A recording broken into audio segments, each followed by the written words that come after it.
19, que trata da prestação de contas do senhor governador. Senhores deputados, senhoras deputadas, público presente, telespectadores da TV Alesp, assessoria das bancadas. Nós entramos aqui num debate importante, que são as contas de 2018, de dois governadores, governador Geraldo Alckmin e governador Márcio França. E quando nós olhamos o debate feito sobre as contas do governador, como já disse aqui o deputado Barba, tem faltado um aprofundamento necessário, inclusive para que se tome as decisões se nós vamos aqui rejeitar as contas ou se vamos aprová-las. Deputada Bebel, que acompanha a discussão da educação, sabe que o orçamento 2018 teve muitos problemas com relação a recursos para a educação. E eu vou dizer aqui. Nós vivemos um ano de 2018 com paralisações de obras importantíssimas para o Estado. Poderia citar, por exemplo, o Rodoanel Norte, o trecho norte do Rodoanel, os contornos do litoral, obras paralisadas. Mesmo o monotrilho, que o governador agora entregou 3 outras estações, a promessa do governador do PSDB, ou dos governadores do PSDB, era que o monotrilho chegaria na cidade de Tiradentes em 2012. Agora, o governador disse que o monotrilho chegará na cidade de Tiradentes em 2022. A diferença é tão pequena, 10 anos. Quantas pessoas não nasceram ao longo desses 10 anos naquela região tão pobre, tão carente, tão distante do centro de São Paulo, que necessita de transporte de alta capacidade? Se olharmos a situação dos trilhos, o deputado José Américo, que acompanha de perto, visitou os vários ramais, sabe da ausência de investimentos e do problema de paralisações, panes, não só na CPTM, metrô, monotrilhos.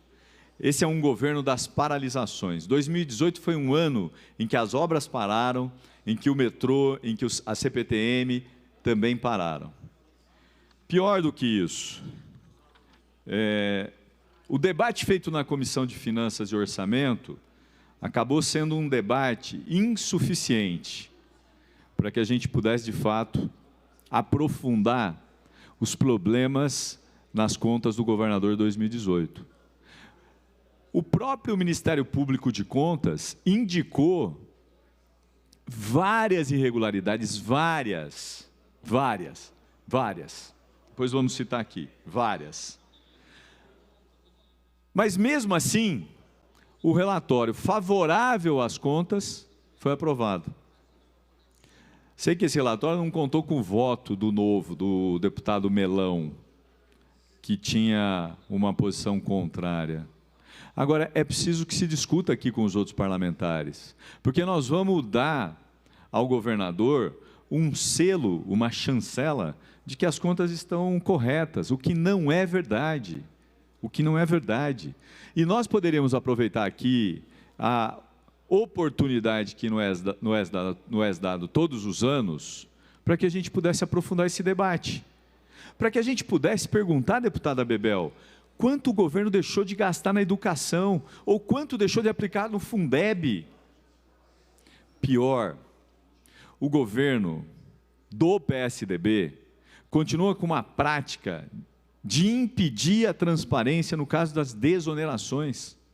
A perspectiva para o próximo ano é de 17 bilhões de desonerações do ICMS, 3 bilhões do IPVA. A pergunta que não quer calar: quais são as empresas beneficiadas por tamanha quantidade de recursos? Deputado César, ou a qualquer outro deputado aqui, qual é a lista das empresas? Podia perguntar, por exemplo, para a deputada Carla Morando, que foi relatora. Podia perguntar para o deputado Alex da Madureira, que foi o relator da LDO no semestre passado. Mas nós não temos, nós não sabemos. E o governo Dória, esse que é o Acelera, que é um governo que tem uma perspectiva diferenciada, né, que mudou o PSDB, PSDB era o partido da social-democracia, agora é do neoliberalismo puro e, se possível, tirando todos os direitos dos trabalhadores. Nós tivemos uma vitória. O deputado Barba, líder da bancada e esse deputado, nós entramos com uma ação na Justiça e no dia 4 de novembro de 2019, o juiz de direito Antônio Augusto Galvão de França decidiu, num dos trechos do seu despacho, o seguinte: tratando-se de interesse relacionado às verbas públicas e de procedimentos em relação aos quais prepondera o princípio da publicidade, não há de se alegar eventual sigilo fiscal de terceiros, notadamente de empresas diretamente beneficiadas com isenções ou renúncias fiscais. O juiz teve a lucidez de dizer que é preciso informar a Assembleia Legislativa, o Tribunal de Contas, quais são as empresas beneficiadas pelos 17 bilhões. O que faz o governo? Recorre. Agora, qual é o problema do recurso do governo? E é bom que a gente registre aqui, já quase no final do debate legislativo desse ano. O relator, juiz doutor Oswaldo Magalhães, dá o seguinte despacho para cassar a liminar, que deu 30 dias para que o governo informasse as empresas e informasse outras questões relativas e pertinentes à desoneração. O que diz o despacho, que eu queria destacar aqui? No caso em questão, não se verifica a situação de dano irreparável ou da difícil reparação, caso o fornecimento das informações e ou documentos preteridos ou pretendidos pelos agravados, os deputados, seja postergado para a fase probatória ou mesmo para o final da ação. O que significa isso? Que o juiz que suspende a liminar, não disse que não vai dar. Então eu queria dizer ao governador João Dória que ele podia fazer um gesto para a sociedade paulista, de dar publicidade, deputado Roque Barbieri. Tenho certeza que o pessoal de Birigui teria muito interesse em saber quais são as empresas beneficiadas pelos 17 bilhões. Não só Birigui, Araçatuba, né? Buritama, cidades que o senhor conhece melhor do que eu, e que, infelizmente, nós não temos essa informação. Meu tempo começa a se esgotar, e eu preciso dizer aqui o que o Tribunal de Contas diz sobre as contas do governador Alckmin e Márcio França. Aliás, eu vou usar esse tempo para convencer, ou pelo menos para tentar convencer, os deputados que têm uma preocupação orçamentária para rejeitarem as contas. Eu vou aos itens que considero fundamentais e espero convencê-los. Primeiro, da necessidade de lei específica para a concessão de desoneração da receita e da ilegalidade de se fazer renúncia de receita por decreto e não por lei específica. Lembrando que existem 80 atos oficiais de renúncia de receita que não foram homologados pelo CONFAS, que, segundo o Tribunal de Contas, representa uma ilegalidade. Ilegalidade.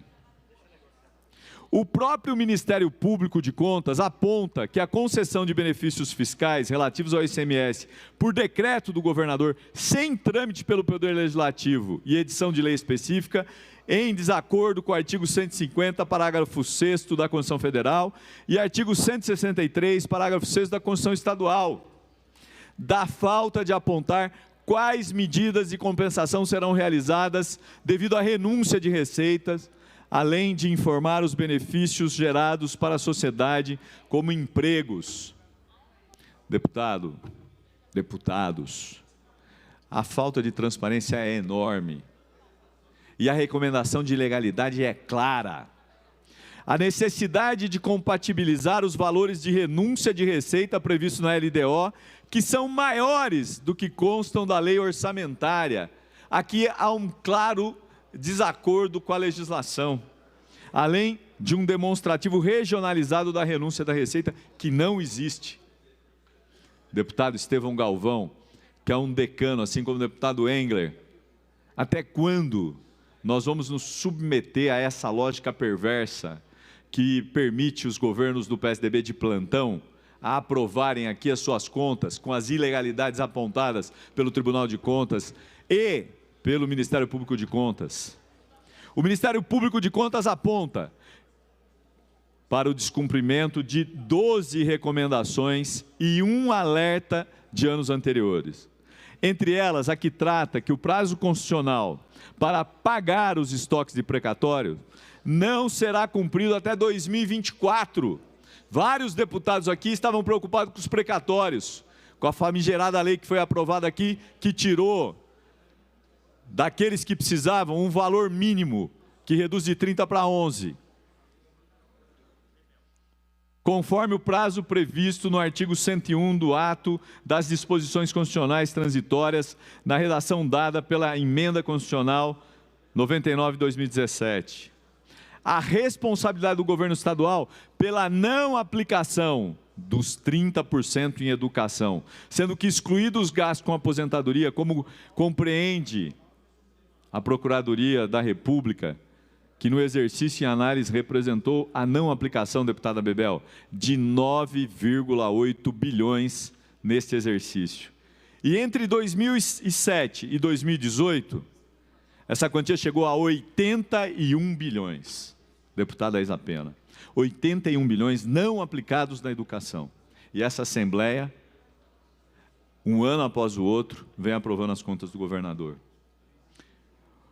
O próprio pleno do Tribunal de Contas, para aqueles que acham que foi só o MP de Contas, reconheceu que não foram aplicados os recursos do Fundeb, visto que após a exclusão de gastos com inativos e pensionistas, verificou-se a aplicação de apenas 79,6% dos recursos do Fundeb, em ofensa ao artigo 21 da Lei 11.494 de 2007, e à jurisprudência consolidada deste Tribunal de Contas, fecha aspas. Essa diferença foi de 3,41 bilhões que deixaram de ser aplicados em 2018. Ante essa ilegalidade, a consequência lógica é a irregularidade das contas do governador. Mais do que isso, é só lembrarmos, deputado Campos Machado, das denúncias realizadas ao longo de 2018, principalmente pelo senhor,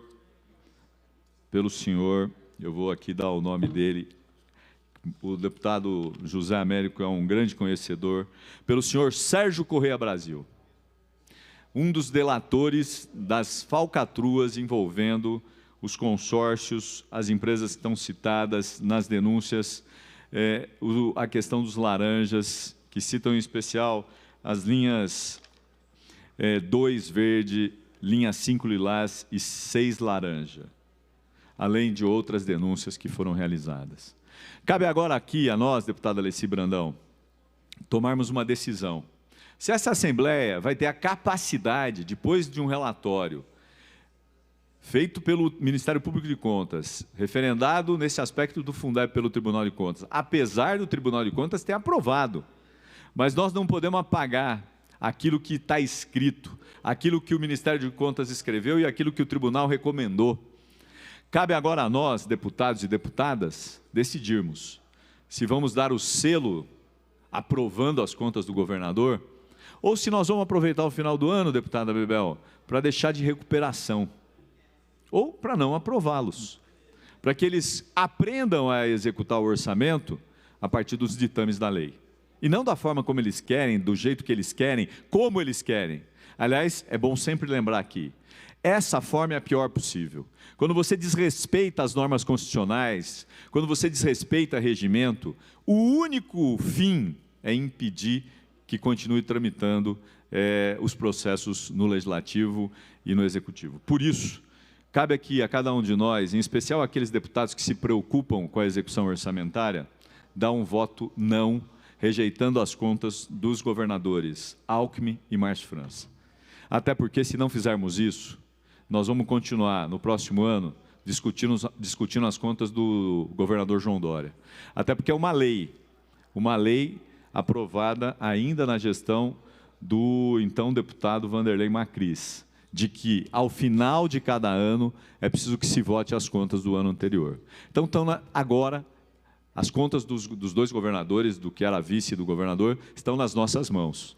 Eu espero que as decisões aqui tomadas tenham, pelo menos, em consideração aquilo que o Ministério de Contas e o Tribunal tiveram a capacidade de apontar. Muito obrigado, senhor presidente.